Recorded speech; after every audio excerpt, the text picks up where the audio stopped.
Hey, my happy shiny puppies. This is Melody Fletcher, your go-to for everything law of attraction and reality creation. And today I've got a treat for you. What follows is an excerpt from one of our live Q&A calls where people just like you, students just like you, were able to ask me questions and I answered them. And today you're going to get one of those. And as you see in the coming weeks, we're going to be rolling out more and more of these. And if you'd like the chance to be a part of one of these Q&A calls for free, then stay to the end of the video and I'm going to tell you exactly how to do that. All right, I'll see you on the other side. Bye. So the big question is this: how do we, those of us who feel deep down that we're much more powerful than we've been led to believe, and that there is something to this law of attraction stuff, actually create our own realities? What's the process of simply stepping into the reality of our choice? What about those of us who need this process to make logical, intellectual sense? My name is Melody Fletcher. You've got questions about the technology of reality, and I've got the answers. Welcome to my channel where the law of attraction finally makes some freaking sense. There she is. All right, good. So my question today is, how do you choose an idea that pops into your head when you are being bombarded with ideas? For example, I've recently been really focusing intensely on my career and also on doubling my income over the next year.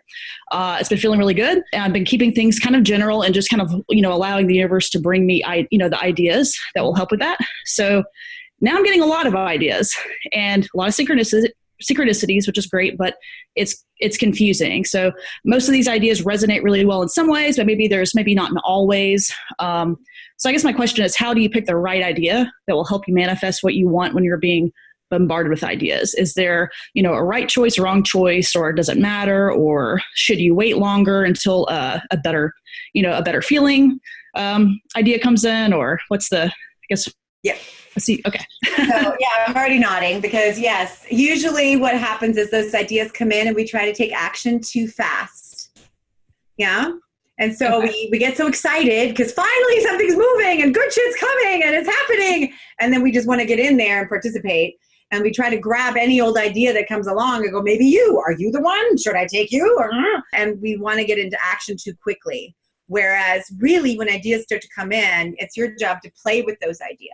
And as you found out, some of them really aren't spot on. They contain elements of what you like. So now you're doing some catalog shopping. I like this. I like that. I like that. I like that. What you're doing is you're sort of locking in your energy. You're fine tuning, what you're focusing on. What's through this extra data that's coming. So you're like, oh, I like that, but I don't really like that 100% yet. So what would I want instead? So you're being given a chance to sort of fine tune the plan. The architect has brought the plan like this, and you're like, oh, actually 2 bedrooms and a closet over here and an outlet on this wall, and you're still making some changes. Yeah. Okay. You can kind of discover the frequency that really, really hits it. When in doubt, don't take action. Okay. That's what I've been doing. I haven't taken really any action yet. So play with it. Do the energy work. That's action too, right? But people always want to take action too quickly. And so then they, always, every once in a while, somebody doesn't take action when they should, but it's usually the other way around. People wanting to take action, at least my crowd. Yeah. Y'all want to jump into action too quickly. I do too, because delicious action is delicious. We want that. We love that ride, right? We need to kind of respect the fact that this stage of the process is often yet not stage 5. We're in stage 3, thoughts, memories, and ideas. Whereas stage 5 is big manifestations and actions. Synchronicities come in between, right? And so we want to let that percolate a little bit longer until something comes up that's like, yes, that. Doesn't mean it's not maybe still a little bit scary, but like you almost can't help yourself. You have to talk your way out of it. You don't have to talk your way into it. You might have a tendency to talk your way out of it because maybe it's the negative beliefs.